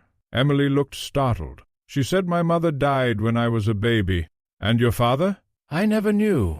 Miss Marple leaned back slightly. Outside rain beat steadily upon the cottage roof. "Did Mrs. Rowe ever speak about these matters?" Emily stared at her. "No." "But she took a great interest in you. She paid for your schooling." Emily blinked. "How did you know?" "My dear," said Miss Marple gently, "older women notice things." The girl's hands twisted tightly together now. "She always helped me. Like family?" A long silence followed. Then Emily whispered, "Sometimes I wondered—" Miss Marple felt a deep sadness then. So often the victims of secrets suffered most from the silence surrounding them. "Did Leonard Ashcombe know you well?" she asked carefully. Emily looked uncomfortable. "He used to speak to me sometimes." "How?" "He'd ask whether I was happy, whether I needed money." Her voice trembled faintly. "He looked at me strangely sometimes. Not lust, not affection, recognition." Miss Marple understood it instantly, and suddenly she felt almost certain. But certainty required proof. "Emily," she said gently, "did Mrs. Rowe ever give you papers or letters to keep safely?" The girl's face changed at once. Real fear this time. Miss Marple's eyes sharpened. "Yes," she said softly. "I think perhaps she did." Emily stood abruptly. "I don't know anything about the murders." "No, dear, I don't believe you do." The girl stared at her uncertainly. Then slowly, very slowly, she crossed toward the dresser and opened the lowest drawer. From beneath folded linen she withdrew a small packet tied with faded blue ribbon. Miss Marple took it carefully. Inside lay several documents, a photograph, 2 letters, and a birth certificate. Miss Marple unfolded the certificate first. The child's name read, Emily Warren, born October 1922. Mother, Elsie Warren, left blank. Miss Marple closed her eyes briefly. There it was, at last, not Daphne Rosechild, Elsie Warren's, and almost certainly Leonard Ashcombe's, as village gossip had once claimed. But that meant Miss Marple opened the photograph next. A young Elsie Warren stood beside another woman holding an infant wrapped in blankets. The second woman was unmistakably Daphne Rowe. Interesting beyond words. Not separate secrets at all. Connected ones. The two women had protected each other. She unfolded the letters carefully. The first, written in Leonard Ashcombe's unmistakably formal hand, was dated 3 months earlier. I can no longer endure the deception. The child has a right to know. Whatever the consequences. Miss Marple's breath slowed. The second letter bore no signature. If the truth emerges, everything will be destroyed. You must remain silent for all our sakes. She read it twice. Not emotional. Not pleading. A letter written by someone accustomed to authority. Miss Marple looked up slowly at Emily. "My dear," she asked gently, "did Miss Rowe tell you to hide these?" Emily nodded. "She said if anything happened to her, I should burn them." "But you didn't." "No." "Why not?" Tears filled the girl's eyes suddenly. "Because I wanted to know who I was." Miss Marple reached out and touched her hand lightly. Human beings, she thought sadly, could survive poverty, loneliness, even cruelty. But uncertainty about one's own identity wounded something much deeper. At that moment hurried footsteps sounded outside. Then Inspector Hale entered the cottage abruptly, removing his wet hat. He stopped upon seeing Miss Marple. "I might have guessed." "My dear Inspector," said Miss Marple calmly, "you arrive at a very fortunate moment." His eyes moved immediately toward the papers in her hand. "What's that?" "Possibly the motive for 2 murders." The inspector stepped forward sharply. Miss Marple handed him the birth certificate first. He read it quickly, frowned, then looked up. "Elsie Warren's child." "Yes. But what has this to do with Fenwick?" "Everything," said Miss Marple quietly. She explained rapidly. The hidden marriage, the missing parish records, Leonard Ashcombe's growing desire for confession. Hale listened in mounting astonishment. "You think Fenwick killed Ashcombe and Mrs. Rowe to conceal the child's identity?" "I think," said Miss Marple carefully, "that Julian Fenwick believed Emily might possess a claim connected to the Hall. But she's not Stephen Fenwick's daughter." "No." The inspector blinked. "Then why kill?" Miss Marple looked slowly toward the rain-dark window. "Because Julian Fenwick did not know that." Silence filled the kitchen. Then Hale said slowly, "Good God!" Miss Marple folded the anonymous letter carefully. "My dear Inspector, imagine the situation. Leonard Ashcombe discovers old records proving Elsie Warren's child survived. Fenwick fears that child may legally threaten the inheritance. Daphne Rowe knows the truth, and suddenly confession becomes extraordinarily dangerous." Hale's face hardened. "But we still can't prove murder." Miss Marple's eyes rested upon the unsigned letter. "No," she said softly. "Not yet." Upon the unsigned letter. "No," she said softly. "Not yet." Then she added, "But I believe the murderer is becoming frightened. And frightened people, Miss Marple knew very well indeed, almost always made mistakes." Inspector Hale remained at the cottage nearly an hour after discovering the documents. By the end of it, his earlier certainty regarding Dr. Mercer had altered into grim unease. "The trouble," he admitted heavily, "is that suspicion isn't proof." "No," said Miss Marple gently, "though it often leads one toward it." Rain still swept steadily across Willowbrook as they walked back toward the village together beneath a shared umbrella. The hedges dripped silently beside them, and puddles reflected the dim silver of the afternoon sky. Hale glanced sideways at her. "You really think Fenwick believed the girl threatened the inheritance?" "My dear Inspector, wealthy families become astonishingly irrational where property is concerned. But surely he could have verified the truth." "Yes. But panic rarely encourages careful thinking." The inspector frowned. "You believe Ashcombe frightened him. I believe Leonard Ashcombe finally developed a conscience. That," Miss Marple reflected privately, "was often the most dangerous event of all, because guilt after many years seldom arrived quietly. It demanded confession, reparation, revelation. And people whose lives depended upon silence could become desperate when confronted by honesty." As they approached the village green, Miss Marple spoke again. "There is still one thing missing." "Why?" "Proof that Julian Fenwick knew about the child before the murders." Hale sighed. "And without that, you have motive, opportunity, and suspicion, but no certainty." The inspector kicked irritably at a stone. Miss Marple smiled faintly. "My dear Inspector, murder investigations are rarely improved by kicking things." For the first time in days, Hale almost laughed. Then his expression sobered. "What do you suggest?" Miss Marple adjusted the umbrella thoughtfully. A murderer who kills twice to preserve secrecy generally possesses one overwhelming weakness, and that is fear of exposure. Hale looked at her sharply. You intend to provoke him. I intend, said Miss Marple mildly, to let him believe exposure is imminent. The inspector stopped walking entirely. You already have a plan. Miss Marple's expression became very innocent. My dear Inspector, elderly women think almost continuously. It saves time. That evening the vicarage drawing-room became the quiet center of Miss Marple's preparations. Clara Pierce sat pale beside the fire while Reverend Pierce paced nervously between the windows. Colonel Bryce stood with military stiffness near the mantelpiece, and Inspector Hale occupied an armchair looking deeply unconvinced. Only Miss Marple appeared calm. She knitted steadily while explaining matters. You wish us to lie, Hale said flatly. Not precisely. It sounds precisely like lying. My dear Inspector, one merely encourages a murderer toward honesty. Colonel Bryce muttered something beneath his breath that sounded distinctly unmilitary. Clara looked anxiously at Miss Marple. You truly think Mr. Fenwick is guilty? Miss Marple watched her carefully before answering. Yeah. The girl flinched slightly. There it was again. Not surprise, but disappointment. Human hearts complicated everything. He seemed kind, Clara whispered. My dear child, said Miss Marple softly, some very dangerous people seem kind. The vicar stopped pacing. And what exactly must we do? Miss Marple laid aside her knitting. Tomorrow evening we shall gather at the Hall. Hale frowned. The Hall? Yes. Mr. Fenwick has invited several villagers for a small dinner despite recent events. How convenient, muttered the inspector. Extremely. Miss Marple continued quietly. During dinner, Reverend Pierce will mention that additional church documents have been recovered. The vicar blinked. But they haven't. No. Hale rubbed his forehead. Good Lord. Colonel Bryce, Miss Marple went on, will then refer casually to a christening record identifying Elsie Warren's child. Bryce stared. You think that'll shake him? I think, said Miss Marple gently, that Julian Fenwick has spent years controlling uncertainty. Sudden loss of control may prove difficult. Clara spoke quietly. Henry.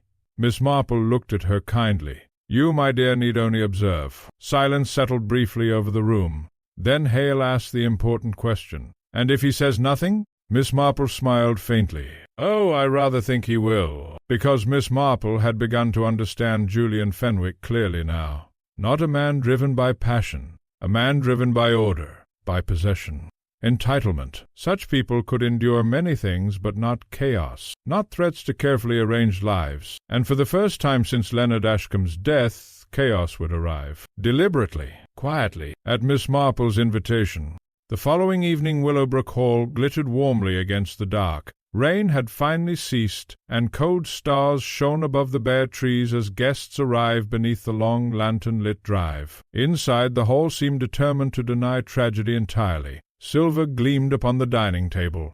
Candles flickered against crystal and polished glass. A fire burned richly in the great drawing-room. Julian Fenwick received his guests with perfect composure. Only Miss Marple noticed the strain beneath it. He greeted Clara Pierce with particular gentleness, which made Miss Marple sadder than she expected. Cruel people, she reflected, often possessed genuine affection. That was what made them dangerous. Dinner proceeded almost normally at first. Conversation drifted carefully around safe topics: weather, London politics, church repairs. Even Inspector Hale participated politely, though with visible discomfort. Then, midway through the second course, Reverend Pierce set down his wine-glass. "Oh," he said with deliberate hesitation.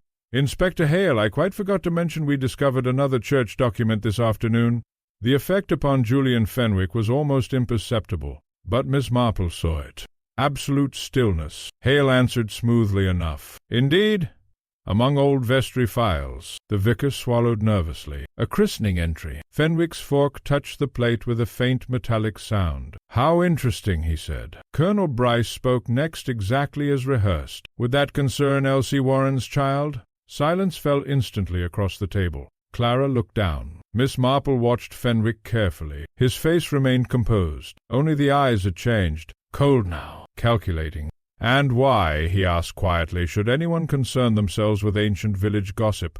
Miss Marple answered before anyone else could speak. "Because," she said gently, "the child survived." For one terrible second nobody moved. Then Fenwick laughed softly. A remarkable coincidence, everyone suddenly fascinated by dead servants and illegitimate children. "My dear Mr. Fenwick," said Miss Marple, "human beings are rarely fascinated by servants. They are fascinated by inheritance." The silence deepened. Fenwick's gaze fixed upon her. "You believe the child threatened the Hall. I believe you believed it." Something flickered across his face then. Not confusion. Recognition. Miss Marple knew instantly she had reached the truth, and he knew she knew it. The room felt suddenly cold despite the fire. Fenwick set down his wine-glass carefully. "You are an extraordinarily meddlesome old woman." Miss Marple smiled kindly. "Yes," she said, "people often tell me so." Then Julian Fenwick made his mistake. A very small mistake, but fatal. He turned toward Clara Pierce and said sharply,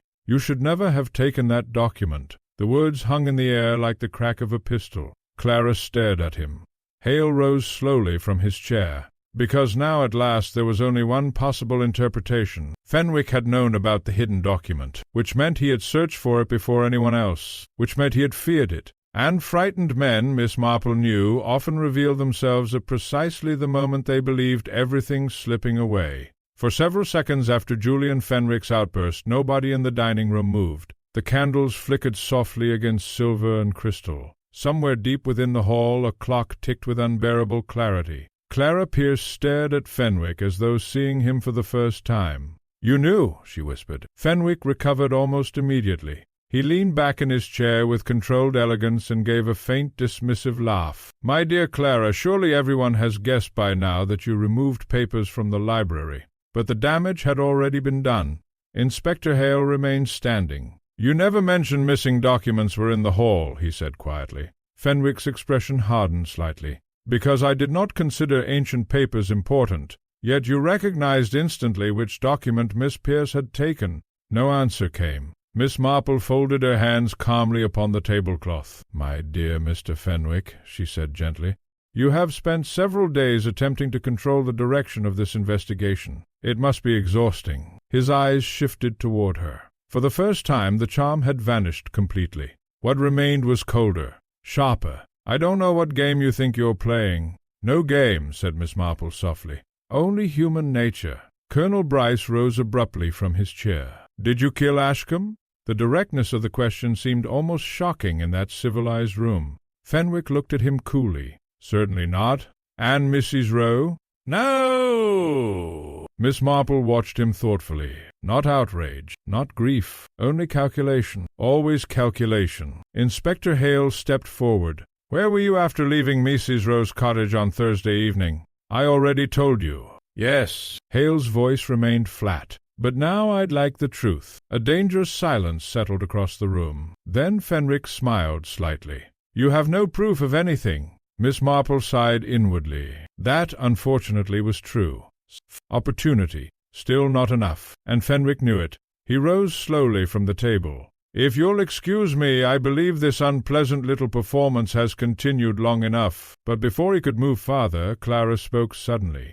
"There was another letter." Everyone turned toward her. Fenwick stopped dead. Clara's face had gone very pale indeed. "I didn't tell anyone because I wasn't certain it mattered." Miss Marple felt a sharp inward movement of anticipation. "My dear," she said gently, "what letter?" Clara swallowed. "The night before Mr. Ashcombe died, I saw father reading something in his study. He looked terribly upset." She glanced toward the vicar helplessly. "After he went upstairs, I looked at it." Reverend Pierce stared at her in astonishment. "You never said." "I was frightened." Miss Marple spoke quietly. "What did the letter contain?" Clara looked directly at Julian Fenwick now. It was from Leonard Ashcombe. Nobody breathed. "He wrote that he intended to reveal everything publicly after the fact." Her voice trembled faintly. "And he named the person responsible for threatening him." Inspector Hale's expression sharpened instantly.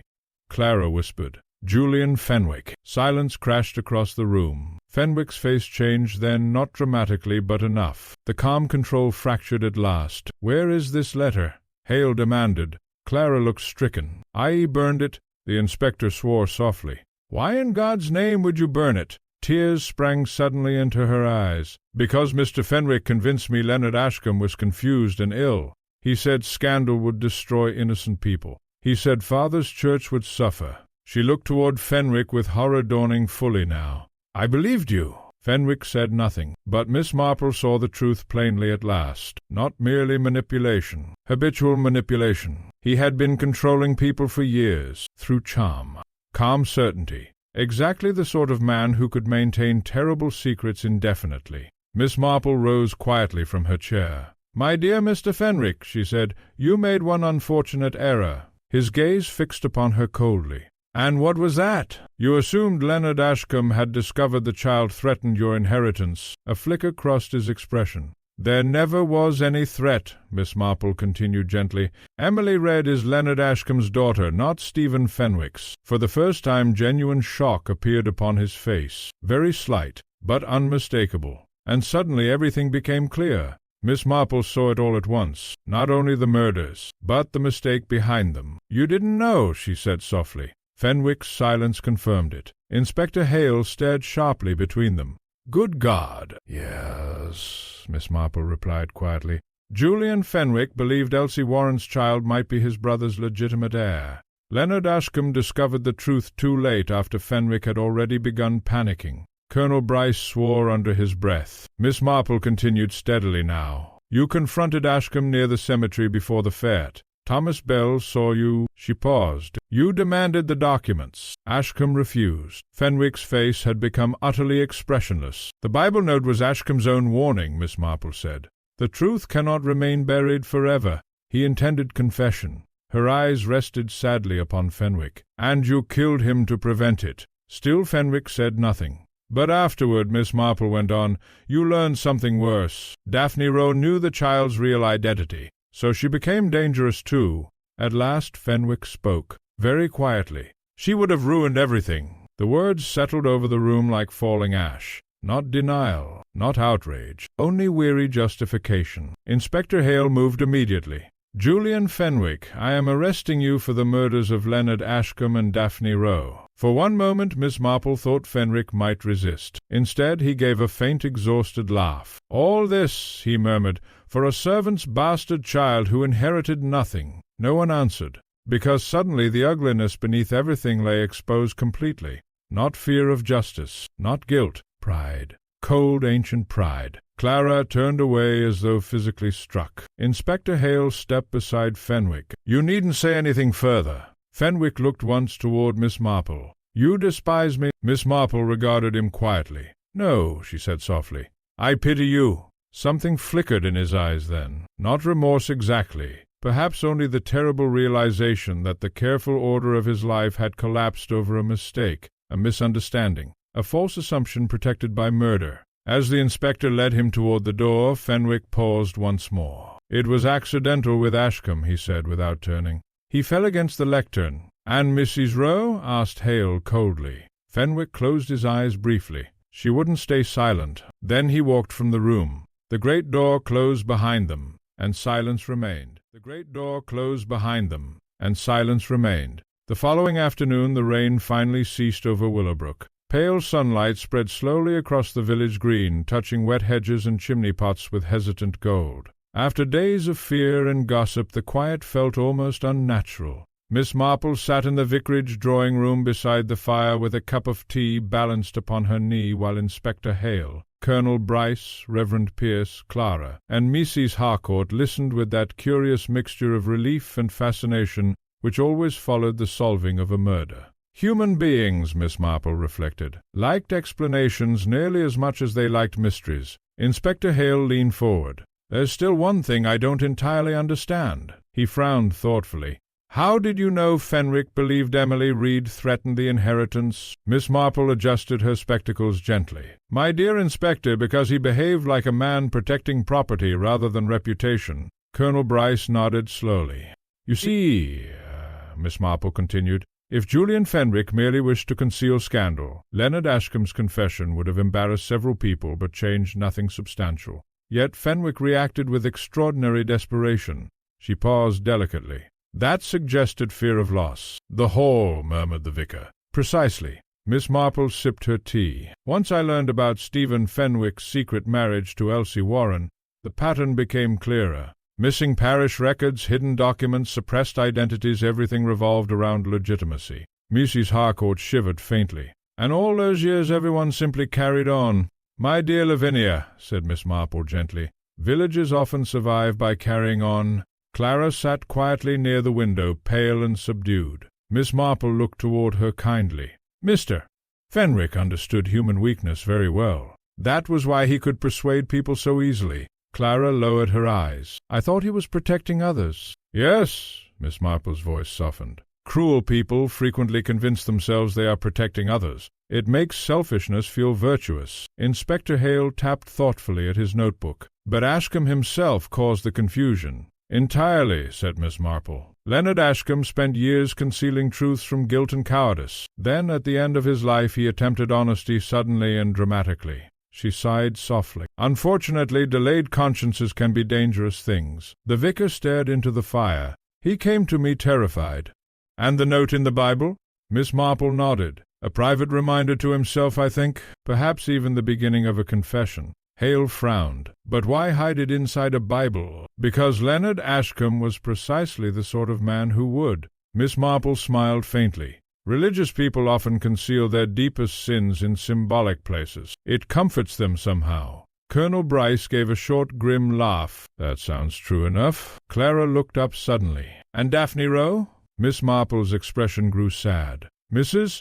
Rowe had spent 20 years protecting vulnerable people. First Emily, then Leonard Ashcombe himself, despite everything he'd done. She paused. But she underestimated Julian Fenwick's fear. Silence settled briefly across the room. Outside, church bells began ringing softly for evening service. Miss Marple listened thoughtfully. "Fenwick's great mistake," she continued, "was assuming the worst before learning the truth." She folded her hands gently. "He believed Elsie Warren's child might legally inherit the Hall. In reality, Emily Reed had no claim whatsoever."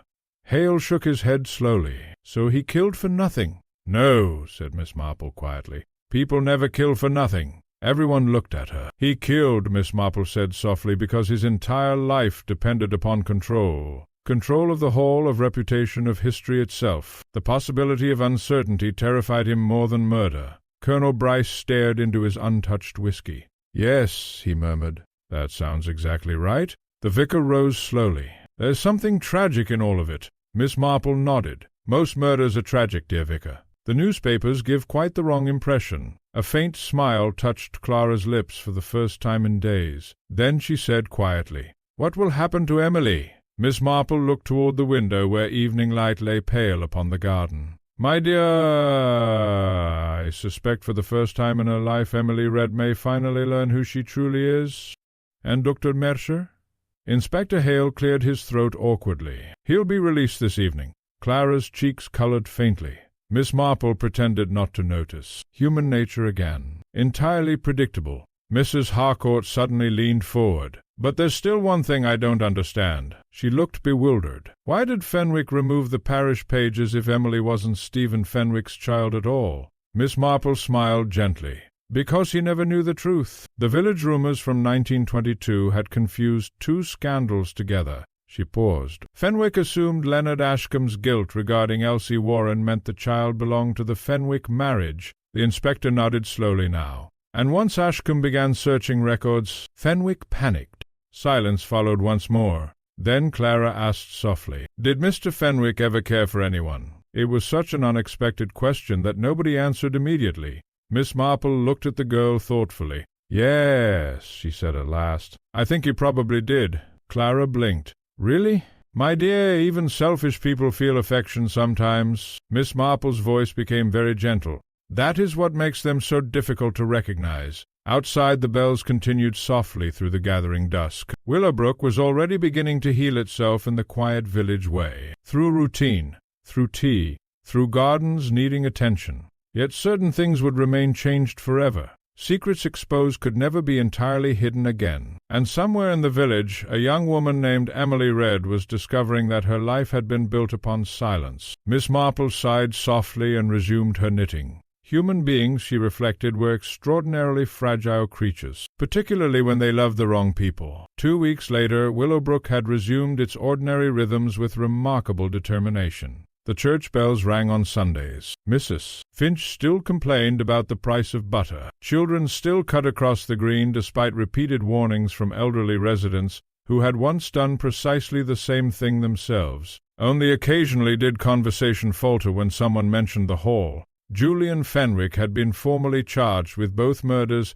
and transferred to London pending trial. Newspapers descended briefly upon the village like hungry birds, asking vulgar questions and photographing cottages without permission. Willowbrook endured the attention with stiff outrage until, as always, the wider world lost interest and moved on. Villages survived scandal by outlasting it. Miss Marple sat one bright afternoon beneath Mrs. Harcourt's garden arbor shelling peas into a blue bowl, while bees drifted lazily among the late roses. Mrs. Harcourt sighed deeply.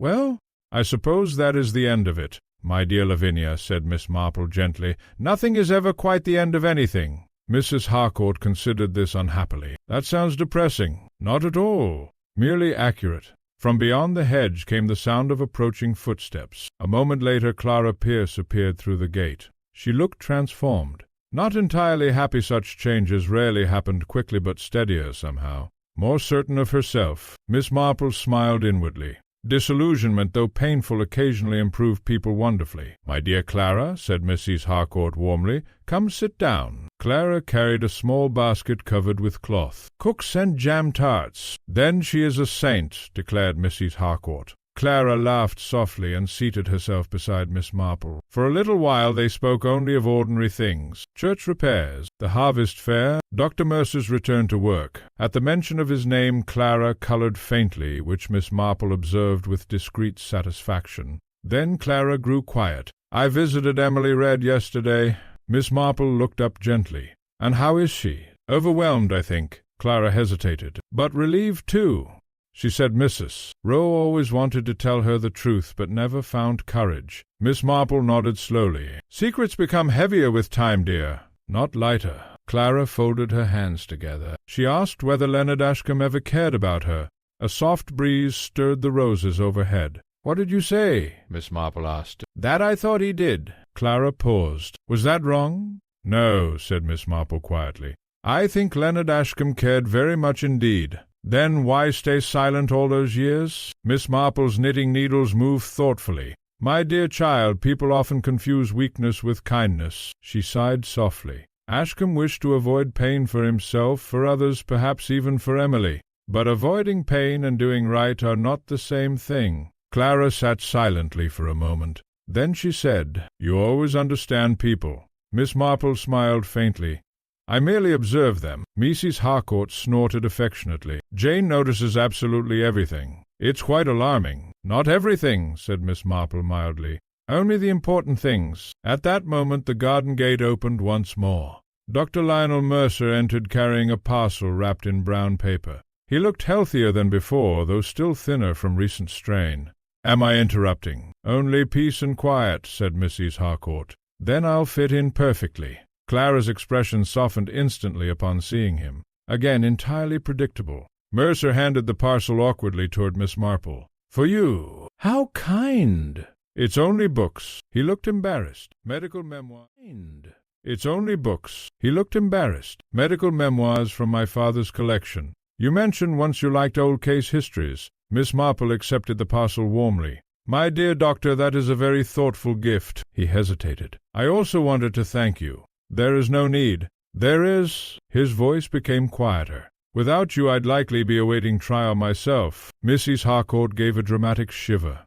"Horrible." Mercer looked toward Miss Marple thoughtfully. "How did you know it wasn't me?" Miss Marple considered. "My dear doctor, because genuinely guilty people rarely inspire loyalty in sensible young women." Clara turned crimson. Mercer looked startled. Then, rather charmingly, both began laughing at once. Mrs. Harcourt looked between them knowingly. Miss Marple resumed knitting with complete innocence. The afternoon sunlight deepened gradually across the garden. For a while nobody spoke. Then Mercer said quietly, "Fenwick asked to see me before leaving for London." Miss Marple's needles paused. "Indeed?"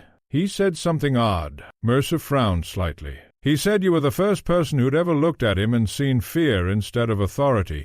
Miss Marple was silent for a moment. Then she said softly, "That is rather sad." Mercer looked surprised. "Sad? After what he did?" The others stared at her. Miss Marple folded her knitting carefully upon her lap. "My dear friends, very wicked people are not always born wicked. Sometimes they simply spend too many years believing themselves entitled to control the lives around them. She looked toward the distant hedgerows thoughtfully. And when control begins slipping away, they become frightened. Clara shivered faintly. "He frightened me in the end." "Yes," said Miss Marple gently, "because by then you saw him clearly." The church bells began ringing again across the village. Tea arrived. The roses nodded softly in the breeze. Somewhere nearby a lawn-mower droned lazily. Willowbrook lived on, as villages always did, and Miss Marple, sitting quietly beneath the fading summer sky with her knitting in her lap, reflected that human nature remained wonderfully constant despite all tragedy.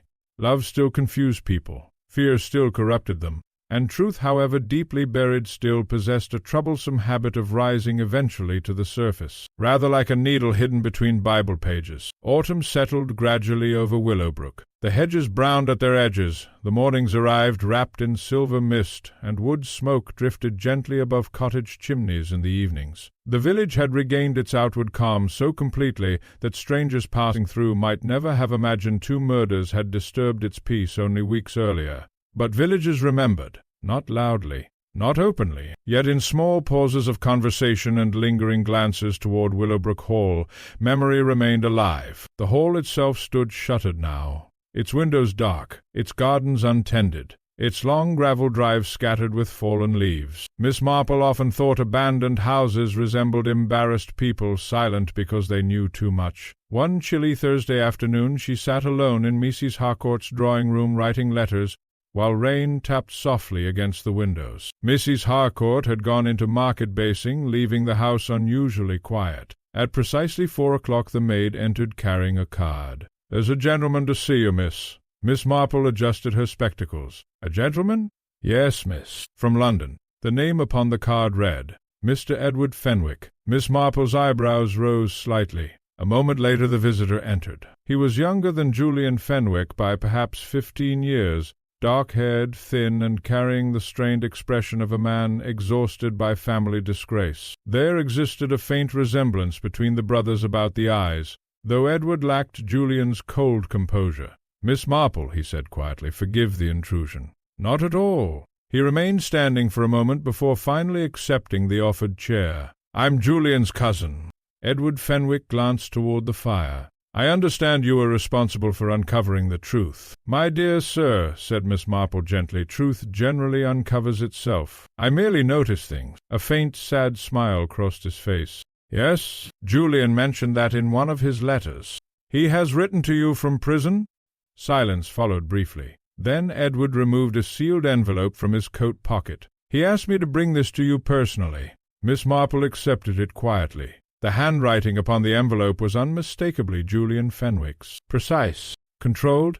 She opened it carefully. Inside lay a single sheet. "Miss Marple, you are correct about one thing. Fear was always the beginning of it. When Ashcombe began searching the records, I became convinced my entire life rested upon a lie prepared before I was old enough to understand it. The hall, the estate, my family's name all suddenly seemed uncertain. You called it pride. Perhaps it was. But there are some things men are raised to protect at any cost, and by the time I understood the cost it was already too late. I do not ask forgiveness. J.F." The letter ended there. No apology, no confession beyond what was necessary. Yet Miss Marple noticed something important immediately. He had written fear first, not anger, not hatred.